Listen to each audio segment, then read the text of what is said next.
අපි වටා එක රාශි වෙනවා. ඒ විශ්වාසය මත. ඒ වගේම තමයි අපි දකිනවා යුද්ධය අවසන්.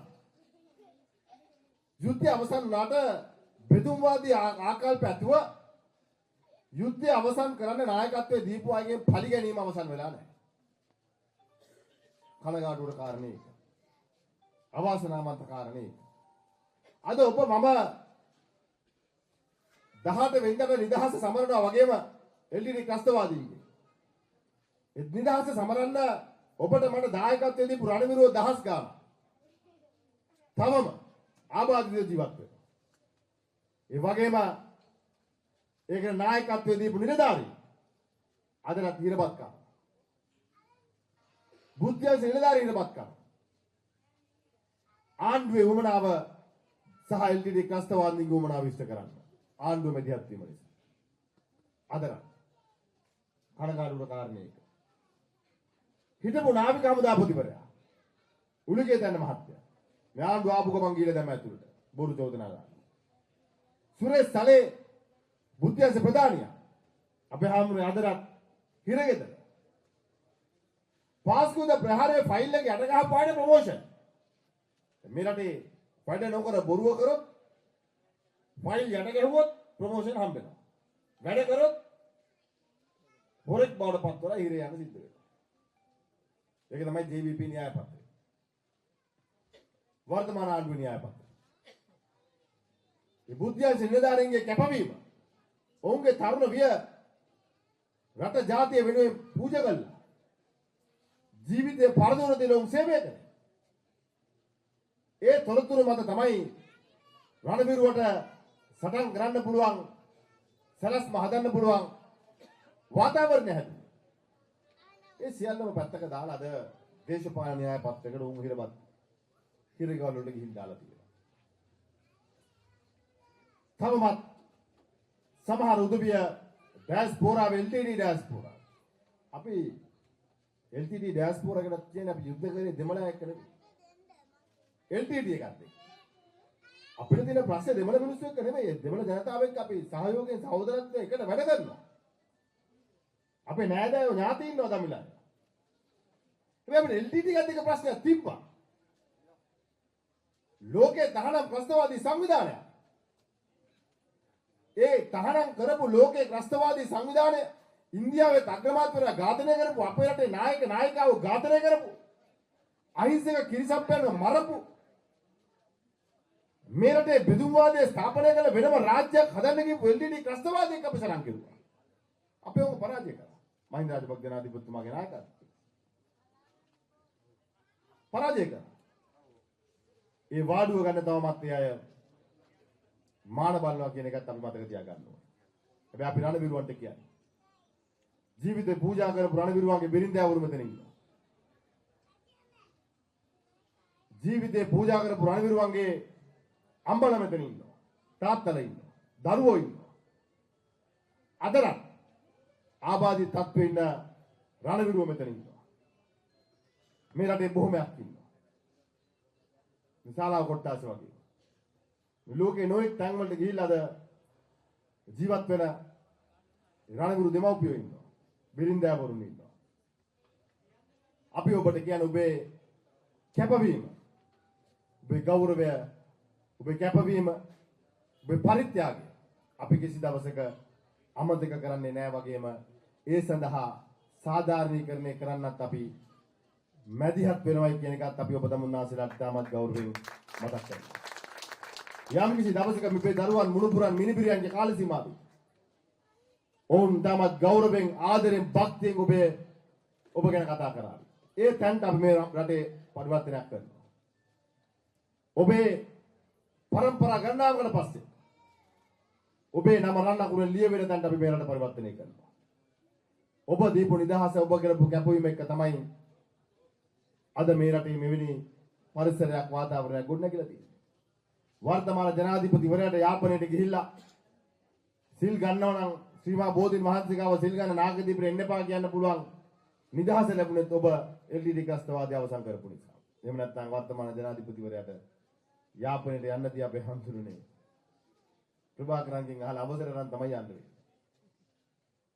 අද මෙරට ගොඩ නැගෙන්න පුළුවන් නිදහස ලැබිලා තින්නේ නිසා. අද ආණ්ඩුවේ නොහැකියාව වහගන්න. ආණ්ඩුව පරිගන්න. මේ මාසෙ එනකොට අපි දන්නවා අපිට අභියෝග වලට මුහුණ දෙන්න සිද්ධ වෙනවා. යුද්ධය අවසන් කරපු මාසෙ වෙනවා. දැන් අද මාන්දලික ප්‍රධාන තනතුරත් අයින් කරනවා. 18 වෙනිදා කියන්නේ හෙට.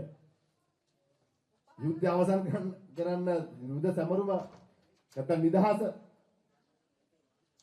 මෙරට එක්සේසත් කරපු දවස ලෝකේ දරුණුතම ත්‍රස්තවාදය හැමෝම පරාජය කරන්න බැහැ කියපු සංවිධානය පරාජය කරපු දවසට පැය 24ක් කියලා. වර්තමාන ආණ්ඩුව ත්‍රිවිධ හමුදාව ශක්තිමත් කරන්න ගොඩනගපු මාණ්ඩලික ප්‍රධානී තනතුරත් ගැසට් පත්‍රයෙන් අයින් කරනවා.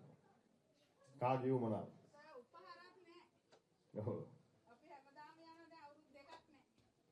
මේ රටේ ජනතාව නැන්ද හැමදාම රණවිරුවත් රණවිරුගේ පවුල් වලටත් උපහාර දක්වන්න දෙවතාවක් කල්පනා කරන්න නැහැ කියන එක අතට මතක් කරන්න ඕන. ආණ්ඩුව මැලි වුණාට ජනතාව මැලි වෙන්නේ නැහැ. අද මේ මාසේ ළඟ වුණා අපි ඒක දන්නවා. මහින්ද මහත්තයාව ගෙනාවා. මේ මහින්ද මහත්තයා CID එකට යනකොට බ්‍රයිබරි එකට යනකොට ඇයි ගෙනාවේ? බලහත්කාරයෙන් ලියාගත්තු කඩ උත්තරයක්. ජනාධිපතිවරයා කියනවා නීතිය හැමෝටම සමානයි කියලා. ඉස්සෙල්ලාම ජනාධිපතිවරයා පරීක්ෂණයක් කරන්න ඕන අපේ හැමෝටම බලහත්කාරයෙන් කට උත්තර ලියාගත්තු කෙනාගේ. අපි රවින්ද්‍ර ජයසිංහ මහතා නීතිඥවරයෙක්. එහෙම පුළුවන් ද පොලිසියට බලහත්කාරයෙන් කට උත්තර ලියාගන්න? නීතිය හැමෝටම සමානයි නම් බලහත්කාරයෙන් ලියාගත්තු නිලධාරියා විශ්ල පරීක්ෂණයක් කරන්න ඕන. එහෙම කරේ නැහැ. අවසානයේ කට උත්තරේ දීපු මිනිස්සයා සියදිවි හානි කරගත්තා කියනවා. ජීවිතේ නැති කරගත්තා. ඒ තැනට උඩ පීඩනයක් දුන්නා. ඔහු දියුරු ප්‍රකාශකකින් ඒ පීඩනයේ සම්බන්ධයෙන් ඔහුට කරපු බලපෑම සම්බන්ධයෙන් අධිකරණයට දැනුම් දීලා තියෙනවා. එමෙන්න ජනාධිපතිවරයා කියන දේ නීතිය හැමෝටම සමානයි නම් ඉස්සෙල්ලාම මේ නිලධාරියාගේ ප්‍රශ්න කරන්න තිබ්බා. නෑ. මම 18ට කලින් මහින්ද මහත්තයා කෙනාලා ප්‍රශ්න කරනවා. හැබැයි ඒක තව හැංගිච්ච කාරණයක් තියෙනවා. රාජපක්ෂලා හොරා ඔන්න හොරගම් කරා කියලා කියනකොට දැන් නාමල්ගේ උපාධිය ගැන ප්‍රශ්න කරනකොට බලනකොට කතානායකතුමාගේ උපාධිය නෑ. මගේ තියෙනවා. ඒක යට ගන්න මොකද කරේ? නාමල් ගැන හොයන්න පටන් ගත්තා. වරාය ගණ්ඩේ 320 වරාය පන්නනවා. ඒක යට ගන්න රාජපක්ෂලා ගංගේ දැම්මා. 320. දැන් එයාබස් කරන දෙනවා කියන මහින්ද මහත්තයා සම්බන්ධ කරනවා. බලනකොට ශ්‍රී ලංකන් ගුවන් සමාගමේ වැරදි ගිණුමකට සල්ලි දාන්සර් කරලා. පුදුම වැරදීම් වෙන්නේ. වැරදි ගිණුමකට මුදල් දීලා. ඒකත් හැකර් කෙනෙක් පැනලා කියලා තමයි කියන්නේ.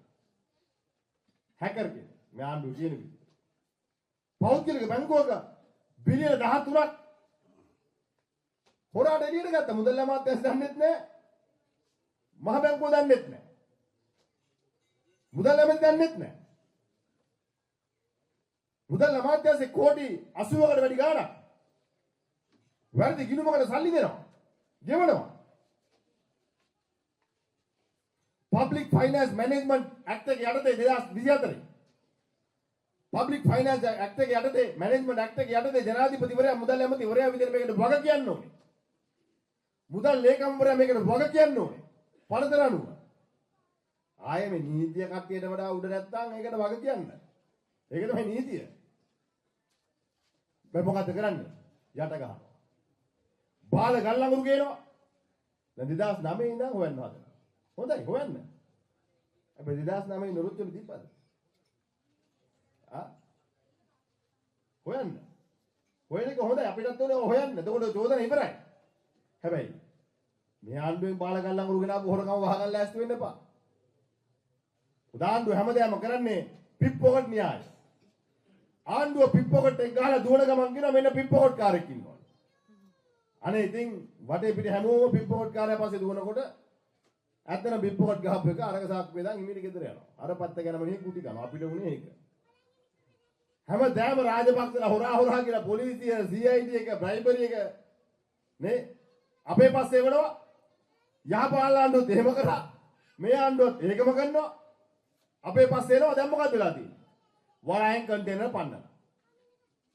මුදල් අමාත්‍යාංශයේ කෝටි 80ක් ගිණුමකට දාගෙන. අද රජයේ බැංකුවකින් මිලියන 600 ගාණක් තවත් ගිණුමකට දාගෙන. රජයේ බැංකුව. ලෝකේ වැඩිම මිලදීලා තෙල් මිලදී ගන්න. බාල ගල්ලඟුරු ගේනවා. කෝටි ගණන් පාඩුව. ඒ පාඩුව අහගන්න ජනතාවගේ බද්ද වැඩි කරනවා. ජනතාවගේ බද්ද වැඩි කරනවා. කැප් ගේනවා. ඇමතිවරුන්ට. මේ සියල්ල මැස්සේ ආණ්ඩුව මොකද කරන්නේ? මේ සියලු කාරණාස්සේ ආණ්ඩුව මොකද කරන්නේ? අපිට බැන රාජපක්ෂලා හොරා කිය බැන තමන් පිප්පකට ගහනවා. අපි කියන හොයන්න ඕනේ. මං කිව්වනේ. අපි ඕනම පරීක්ෂණයකට එනවා අපේ ආණ්ඩුවට. ඒත් අපි බය නැහැ. වැඩි කළා නැහැ. දැන් අපි කියන හොයනවා වගේ ඔබේ ආණ්ඩුවේ පිප්පකට කාරයෝ ගැනත් හොයන්න. මොකද මහා පරිමාණේ වංචා වෙන්නේ දැන්. ඒක යට ගහන්න ලෑස්ති වෙන්න එපා. ගොවියගේ පොහොර ටික නෑද වෙනකම්. පොහොර නෑ කියලා ගොවි ජනතාව හඬක් නැගුවොත් පොලිසියට කියනවා ඒක. පොලිසියට ඉතින් පොහොර නැත්තම් නෑනේ. පොලිසියට බයි පොහොර දිනනවා කියන්නේ. පොහොර නැත්තම් නෑ. අද වෙනකන් ආණ්ඩුව පොහොර ප්‍රශ්නෙට විසඳුමක් දෙන්න මැදිහත් වෙන්නේ නෑ. ආණ්ඩුව කියන විදිහට ප්‍රශ්නයක් නෑ. හැබැයි ගමට ගියාම ප්‍රශ්නයක් තියෙනවා. වී මිල සම්බන්ධයෙන් ප්‍රශ්නයක් තියෙනවා ගොවියන්ට. බදු සම්බන්ධයෙන් ව්‍යාපාරිකයන්ට ප්‍රශ්නයක් තියෙනවා. ලක්ෂ 12කනේ කාර් එකක් දැම්ම දෙනවා කිව්වේ. අනේ ඊයේ 50ක් වැඩි කරලා. ඊයේ 50ක් වැඩි කරලා. ආණ්ඩුවට තියෙන IMF න්‍යාය පත්‍රය. ආණ්ඩුව තීන්දුව කරන්න ඕන. මිනට ජනතාවගේ ගැන හිතලා තීන්දුව ගන්නවද? නැත්නම් ජාත්‍යන්තරේ ඔබට වියදම් කරපු සංවිධානක සතුරු කරන්න ඔබ තීන්දුව ගන්නවද කියන කාරණය. අද අසීමිත විදිහට ජීවන වියදම ජනතාවකට දාලා තියෙනවා. රටේ සාමාන්‍ය ජනතාවට දරා ගන්න බැරි ජීවන වියදමක් දාලා තියෙනවා. දරා ගන්න බෑ. ආණ්ඩුවට මේක තේරෙන්නේ නැද්ද? තේරුම් ගන්න උවමනාවක් නැද්ද? ආණ්ඩුවට මේක තේරුම් ගන්න අවශ්‍යතාවයක් නැද්ද කියන ප්‍රශ්නයක් අපිට තියෙනවා. ඉතින් අපි ආණ්ඩුවට කියන කරුණා කළා. දැන්වත් මේක දැන්වත් කියලා කියන්න බද්ද වැඩි කරනවා. ගිය සතියේ කිව්වා. මේක තේරුම් ගන්න ජනතාවගේ පැත්තෙන් තීන්දුව ගන්න. ජනතාවගේ පැත්තෙන් තීන්දුව ගන්න. දැන් අපි දැක්ක පහුගිය දවස්වල තරුණ කණ්ඩායමක් ගිහලා මල් වාහනේ බැසිල් මහත්තයාගේ ඉඩමක් කියලා අල්ලගන්න. ගාණ්ඩුවේ. එහෙමයි මම පක්ෂකාරියට දා ගන්නවද? අපේ නා බාප්පගේ නා. ඒ කාලේ අපේ බාප්පඩේ පැත්තේ හුඟා පොල්වතු තිබ්බා. මම දවසක් යනකොට වෙන එකේ පොල් කඩනවා. ඒ ඡන්ද කාලේ යනකොට ඒක අපේ. ඡන්ද ඉවරලා යනකොට අයිතිකාරය පොල් කඩනවා. මම කිව්වා බැසිල් මහත්තයා පොල්වත් පිවිසුද්ද මගේ පොල්වත් ඒක. ඒ වගේ තමයි. හැබැයි දැන් මේක රාජ්‍ය දේපොළක්. දැන් අද තමන්ගේ පක්ෂයේ ශිෂ්‍ය සංවිධානයේට ආණ්ඩුවක කතා කරලා ප්‍රශ්නයක් විසඳ ගන්න බැරි නා. තමන්ගේ පක්ෂයේත් එක්ක සම්බන්ධ ශිෂ්‍යයන්ට තමන්ගේ විශ්වවිද්‍යාලයට ආණ්ඩුවක සාකච්ඡා කරලා ගොඩනැගිල්ලක් ගන්න බැරි නා. ඒ ගොඩනැගිල්ලත් බලෙන් අල්ලන්න ඕන නා. මේ ආණ්ඩුව වැඩක් තියෙනවා. මේකට කඩේ ගිහපු ඉරලා ලැජ්ජ වෙන්න ඕනේ ඉතින්ලා. තමන්ගේ ඇමතිවරයා හම්බෙලා මේ විශ්වවිද්‍යාලේ ප්‍රශ්නයක් තියෙනවා. මේකට විසඳුමක් දෙන්න කියලා කියන්න තරම් කොන්දක් නැත්තම් ආණ්ඩුවට අහන්න බැරි නම් ආණ්ඩුවට විසඳුමක් දෙන්න බැරි නම් ඒ ශිෂ්‍ය සංවිධානය කියනවා නම් අපි ගිහිල්ලා මේක පැනලා අල්ලගෙන තමයි ගන්න ඕනේ කියලා. ලැජ්ජයිනේ. ලැජ්ජ වෙන්න ඕනේ ආණ්ඩුවක් ලැජ්ජ වෙන්න ඕනේ ශිෂ්‍යයොත් ලැජ්ජ වෙන්න ඕනේ. තමන් පත් කරපු ආණ්ඩුවෙන් ගොඩනැගිල්ලක් ගන්න බැරි නම්. අනිත් පැත්තේ මේක නම් පූර්වාදර්ශය. මේක නම් පූර්වාදර්ශය රටේ හැම ජනතාවක්ම තමන්ගේ අවශ්‍යතාවය ආණ්ඩුවෙන් වෙන්නෙන්ද කොට ඉඩමකට පැනලා බලහත්කාරයෙන් අල්ල ගැනීම නම් ක්‍රමවේද. ආණ්ඩුවෙන් ප්‍රජාශාලාව දෙන්න නැත්නම් තියෙන ඉඩමකට පැනලා අල්ල ගන්න එක නම් පූර්වාදර්ශය. ආණ්ඩුවෙන් රෝහලකට ඉස්කෝලේක ඉඩමක් දෙන්න නැත්නම් අල්ලපුවත් තියෙන මිනිස්සුන්ගේ ඉඩම අල්ල ගන්න එක නම් පූර්වාදර්ශය. විශ්වවිද්‍යාලයේ ශිෂ්‍යයන්ට ඉඩ ගොඩනැගිල්ලක් ලැබෙන්නේ නැත්නම් කොළඹ තියෙන රජයේ ගොඩනැගිල්ලට පැනලා අල්ල ගන්න එක නම් පූර්වාදර්ශය. කොහෙන් ජනාධිපතිතුමා කියපු නීතියේ සමානභාවය. කොහෙන් ජනාධිපතිතුමා කතා කරපු සමානත්වය. නෑ ඒගොල්ලෝ හොදි විතරයිනේ මහත්තයා ගන්න කෑලි ගන්න නෑ. කෑලි කෑවොත් පව් සිද්ධ වෙනවා ඒකයි. කෑලි කෑවොත් පව්. ඒකයි ඉන්නේ තියෙන්නේ. ඒක තමයි යථාර්ථය. ඉතින් මෙයාට වැඩ බැරි වෙනකොට මර්ධනයට යන ලෑස්ති වෙනවා. මංගේ ශිෂ්‍ය සංවිධානයේ කතා කරලා ඉඩමක් දෙන්න බැරි නම් ගොඩනැගිල්ලක් දෙන්න බැරි නම් විශ්වවිද්‍යාලයට වැඩක් තියෙනවා.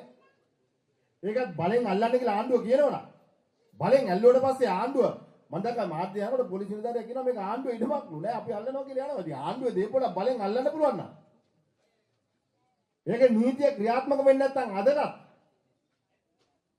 ආයෙ එතනින් එහාට ඒ රටේ අනාගතය ගැන කතා කරලා වැඩක් වෙන්නේ නැහැ.